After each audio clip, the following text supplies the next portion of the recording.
Hello, good morning, magandang umaga sa ating mga kababayan. Isang napakaaliwalas na umaga ngayong sandaling po ito mga kababayan. So dito tayo ngayon sa ating bakuran. Then magpipitas yata tayo ng mais ngayon. Ayan mga kababayan. So pupunta tayo dyan sa may farm at magpipitas tayo ng mais. So ayan, bukas pala yung pagpipitas natin ng mais. Diyan lamang sa may farm natin dito sa malapit. At piniprepare lamang itong kariton.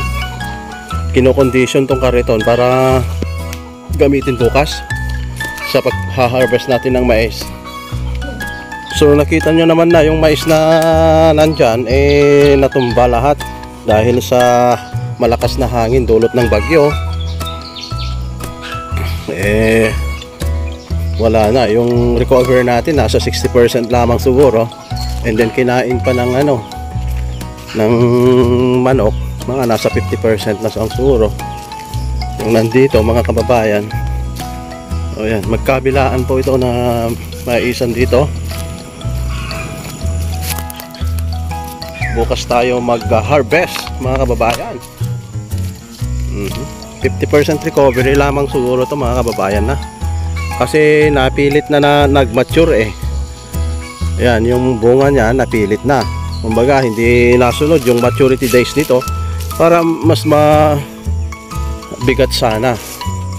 Pero yan, ang nangyari, tinumba ng bagyo. Kaya ito, konti na lang yung nakatayo na makikita, madalang. Alright mga kababayan. So yan, lakad lamang tayo rito sa ating bakuran. Anong ginawa dito?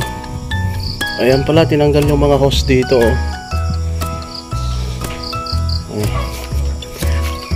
inayos yung mga hose dito pala mga kababayan. Dito pwede tayo magsilong dito ng mga hayop pansamantala. Tapos yung mga tae nila magandang yan organic yan mga tae ng mga kambing. Mabuti kung maipon dyan. Ayan So ito nga mga kababayan ito nangyari dito. So sana meron pa rin marirecover dyan. Kahit pa paano mayroon tayong 50% recovery. At sana naman magbigay ng ayuda kung merong ayuda. Pero kung wala, okay lang naman. Kasi di naman tayo umaasa sa ayuda lang. May mga pa dyan. Siyempre ganyan lang talaga ang magsasaka. Walang 100% na nakakaalam na kikita ka sa iyong tanim dahil nga sa mga napakaraming factors para masira yung yung tanim natin. Isa na nga dyan yung typhoon tsaka yung drought. Yan, contributory yung mga yan. Tsaka yan yung mga major na factors kung bakit hindi maganda itong mga tanim natin. So kung may mga depekto sa seeds, madalang lang yon sa kumpanya ng mga nagbebenta ng seeds. Siyempre napakadalang naman yon sa pagkakataon. So ito ito yung kalabaw. Malaki din laking kalabaw nito. Napaka-helpful po ito. Ayan, itong kalabaw. Dahil nga ito yung tumutulong dito sa bukid. Pag wala ito ay mahirap tayong magtrabaho dyan sa bukid.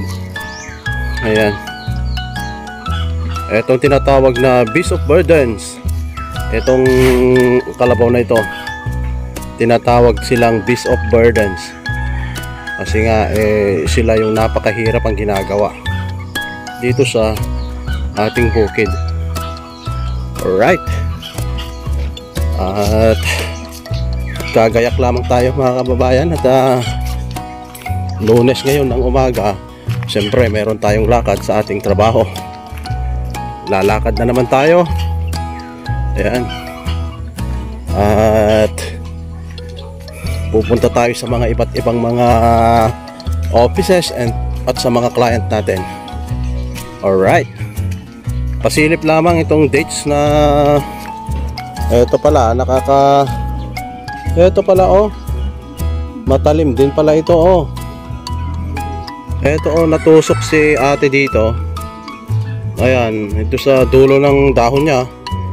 Matulis din pala to, matigas oh, parang ano din, tinik. Tinik din pala ito oh.